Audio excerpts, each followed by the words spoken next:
ನಾವು ಕಾಡು ಮಧ್ಯದಲ್ಲಿ ಈ ಮಣ್ಣಿನ ರೋಡಿನಲ್ಲಿ ದಾರಿ ಸಾಗಿಸ್ಕೊಂಡು ಹೋಗಬೇಕು. ಬೆಟ್ಟಗಳು ಫುಲ್ಲು ಗ್ರೀನರಿ, ಕಾಡು ಮಧ್ಯದಲ್ಲಿ ಈ ದೇವಸ್ಥಾನ. ಹಾಯ್, ಹಲೋ, ನಮಸ್ಕಾರ ಕರ್ನಾಟಕ. ಎಲ್ಲ ಹೇಗಿದ್ದೀರಾ? ಎಲ್ಲ ಚೆನ್ನಾಗಿದ್ದೀರಾ ಬಂತ ಭಾವಿಸ್ತಾ welcome back to my YouTube channel.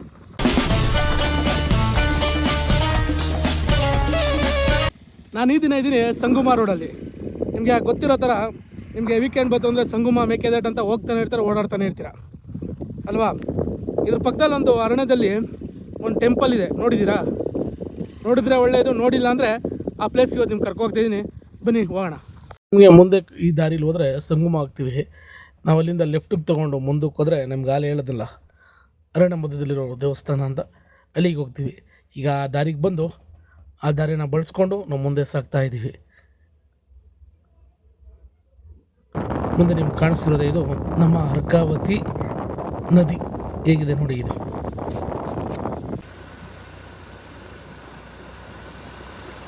ಮುಂದೆ ಹೋಗ್ತಾ ಇದ್ದರೆ ನಮಗೆ ಟಾರ್ ರೋಡ್ ಇರುತ್ತೆ. ಅಲ್ಲಿಂದ ಹೋಗ್ತಾ ಮುಂದೆ ಸಿಗೋದೇ ನಮಗೆ ಆಫ್ ರೋಡು. ಇಲ್ಲಿಂದ of road journey start with forest. ನಾವು ಕಾಡು ಮಧ್ಯದಲ್ಲಿ ಈ ಮಣ್ಣಿನ ರೋಡಿನಲ್ಲಿ ದಾರಿ ಸಾಗಿಸ್ಕೊಂಡು ಹೋಗಬೇಕು. ಆದರೂ ಒಳ್ಳೆ ಎಕ್ಸ್ಪೀರಿಯೆನ್ಸ್ ಇತ್ತು ಮಾತ್ರ ಕಾಡಿನಲ್ಲಿ ಗಾಡಿ ಓಡಿಸ್ಬೇಕಾದ್ರೆ. ಗುಂಡಿ ಹಳ್ಳಗಳಿರ್ಬೋದು, ಮುಂದೆ ಮುಂದೆ ಹೋಗ್ತಾ ಹೋಗ್ತಾ ಆನೆ ಲೆದ್ದಿಗಳಿರ್ಬೋದು. ಅಲ್ಲಿಂದ ಮುಂದೆ ಬಂದಮೇಲೆ ನಮಗೆ ಸಿಗೋದೇ ಒಂದು ಊರು, ಕಾಡು ಮಧ್ಯದಲ್ಲಿ ಆ ಊರು ಬರುತ್ತೆ. ಆ ಊರ ಹೆಸರು ಬಂದು ಮಡಿವಾಳ ಅಂತ, ಅಂದರೆ ನಾವು ಹೋಗ್ತಿರೋ ಊರು, ನಾವಿರೋ ಊರು. ಅಲ್ಲಿಂದ ಮತ್ತೆ ನಾವು ಮುಂದೆ ಹೋಗಬೇಕು. ಬನ್ನಿ ಹೋಗ್ತಾ ಮಾತಾಡ್ಕೊಂಡು. ಆ ಊರು ಮುಗಿದ ಮೇಲೆ ನಾವು ಮತ್ತೆ ಸ್ವಲ್ಪ ದೂರ ಆಫ್ ರೋಡ್ ಸ್ಟಾರ್ಟ್ ಆಗುತ್ತೆ. ಮತ್ತು ಈಗ ಅದೇ ಅರಣ್ಯ ಮಧ್ಯದಲ್ಲಿ ಇನ್ನೂ ಸ್ವಲ್ಪ ದೂರ ನಾವು ಟ್ರಾವೆಲ್ ಮಾಡಬೇಕಾಗುತ್ತೆ. ಕಲ್ಲು ಮಣ್ಣಿನ ದಾರಿಯಲ್ಲಿ ನಾವು ಸಾಗಿ ಬಂದಮೇಲೆ ನಮಗೆ ಮುಂದೆ ಕಾಣೋದೇ ನಾವು ಹೋಗಬೇಕಾಗಿರೋ ದೇವಸ್ಥಾನ.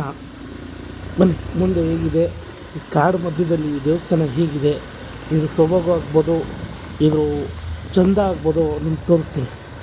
ಒಂದು ಕಾಡು ಮಧ್ಯದಲ್ಲಿ ಈ ದೇವಸ್ಥಾನ ಎಷ್ಟು ಸಕ್ಕತ್ತಾಗಿದೆ ಅಂದರೆ ಮಾತಲ್ಲಿ ವರ್ಣಿಸೋಕ್ಕಾಗಲ್ಲ.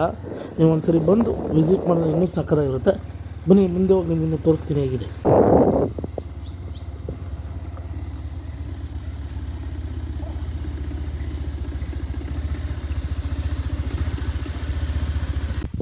ನೋಡಿ ಹೇಗಿದೆ, ಸುತ್ತ ಬೆಟ್ಟಗಳು, ಫುಲ್ಲು ಗ್ರೀನರಿ, ಕಾಡು ಮಧ್ಯದಲ್ಲಿ ಈ ದೇವಸ್ಥಾನ ಹೇಗಿದೆ ಅಂದರೆ ಮಾತಲ್ಲಿ ವರ್ಣಿಸೋಕ್ಕಾಗಲ್ಲ, ಅಷ್ಟು ಸಕ್ಕತ್ತಾಗಿದೆ.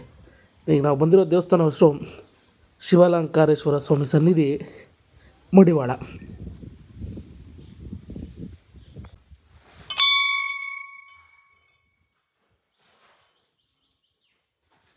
ಯಾಕೋ ನಾವು ಬಂದಿದ್ದ ಟೈಮು ಸರಿಯಿಲ್ಲ ಅನಿಸುತ್ತೆ. ನಾವು ಬಂದಾಗ 5 ಗಂಟೆ ಆಗಿಬಿಟ್ಟಿತ್ತು, ಆಲ್ರೆಡಿ ದೇವಸ್ಥಾನ ಕ್ಲೋಸ್ ಆಗಿತ್ತು. ಹಾಗೂ ಅಲ್ಲಿದ್ದ ಭಕ್ತಾದಿಗಳಿದ್ದರು, ಇಷ್ಟೊಂದು ಜನ ಇದ್ದರು. ಅವ್ರು ಕೇಳಿದ್ದಕ್ಕೆ ಅವ್ರು ಹೇಳಿದ್ದೇನೆಂದರೆ ಮಾರ್ನಿಂಗಿಂದ ಸಂಜೆ ಈವ್ನಿಂಗ್ 4 o'clockವರೆಗೂ ದೇವಸ್ಥಾನ ಓಪನ್ ಇರುತ್ತೆ. ಯಾವಾಗ ಹೋದ್ರೂ ಓಪನ್ ಇರುತ್ತೆ. ಸೋಮವಾರ ನಾವು ಹೋಗಿದ್ದ ದಿನ ಆಗಿತ್ತು, ಆದ್ರೂ ಬಟ್ 4 ಗಂಟೆಗೆ ಕ್ಲೋಸ್ ಆಗಿತ್ತು. ಯಾರು ಬಂದು ವಿಸಿಟ್ ಮಾಡಬೇಕಂದ್ರೆ ಮಾರ್ನಿಂಗಿಂದ ಈವ್ನಿಂಗ್ 4 o'clock ಅಷ್ಟರಲ್ಲಿ ಬಂದು ವಿಸಿಟ್ ಮಾಡಿ. ಆ ಸನ್ನಿಧಿಯ ಜಾಗ ಹೇಗಿದೆ ಅಂದರೆ ಅಲ್ಲಿಂದ ನಾವು ಬೇಗನೆ ಮನೆಗೆ ಹೊರಡಬೇಕು ಅನ್ನೋ ಟೈಮ್ ಆಗಿದೆ ಅನ್ನೋ ಫೀಲು ನಮ್ಗೆ ಆಗ್ತಿರಲಿಲ್ಲ.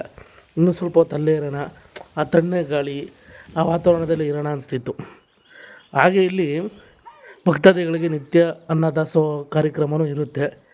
ಅಂದರೆ ನಾವು ಹೋಗಿದ್ದು ಟೈಮು ಲೇಟ್ ಆಗಿರೋದ್ರಿಂದ ನಮ್ಗೆ ಯಾವುದೂ ಸಿಕ್ಕಲಿಲ್ಲ. ಬಟ್ ನೀವು ಯಾವ ಥರ ಮಾಡ್ಕೊಬಿಡಿ, ಬೇಗನೆ ಹೋಗಿ. ನಾವು ಅಲ್ಲಿದ್ದ ಸನ್ನಿಧಿನ ಕೈ ಮುಕ್ಕೊಂಡು ಮುಂದೆ ಬರ್ಬೇಕಾದ್ರೆ ನಿಮ್ಗೊಂದು ಹಳ್ಳ ಕಾಣಿಸ್ತು ನೋಡಿ. ನಾನು ಈ ಜಾಗಕ್ಕೆ ಮಳೆಗಾಲದಲ್ಲಿ ಬಂದಾಗ ಹಳ್ಳದಲ್ಲೆಲ್ಲ ತುಂಬ ನೀರು ಹರಿತಿತ್ತು. ಆಗ ಸುತ್ತ ವಾತಾವರಣ ಹೇಗಿತ್ತು ಅಂದರೆ ಫುಲ್ಲು ಗ್ರೀನರಿ, ಎತ್ತ ನೋಡಿದ್ರು ಫುಲ್ ಹಸಿರು. ನೀವು ಮಳೆಗಾಲದಲ್ಲಿ ವಿಸಿಟ್ ಮಾಡೋಕ್ಕೂ ಮಸ್ತು ಪ್ಲೇಸ್ ಇರುತ್ತೆ ಮಾತ್ರ. ಮತ್ತು ಹೇಗಿತ್ತು ವಿಡಿಯೋ? ಇಷ್ಟ ಆಯಿತು ಅಂತ ತಿಳ್ಕೊತೀನಿ. ಇಷ್ಟ ಆಗಿದ್ರೆ ಒಂದು ಲೈಕ್ ಕೊಡಿ. ಹಾಗೆ ಹೊಸಬ್ರು ಯಾರು ನೋಡಿದ್ರೆ ದಯವಿಟ್ಟು ಸಬ್ಸ್ಕ್ರೈಬ್ ಆಗಿ ಅಂತ ಹೇಳ್ತಾ ಮತ್ತೆ ಸಿಗೋಣ ನೆಕ್ಸ್ಟ್ ವೀಡಿಯೋಲಿ. ಅಲ್ಲಿ ತನಕ ನಗ್ತಾಯಿರಿ, ನಗಿಸ್ತಾಯಿರಿ. Take care, love you all, bye.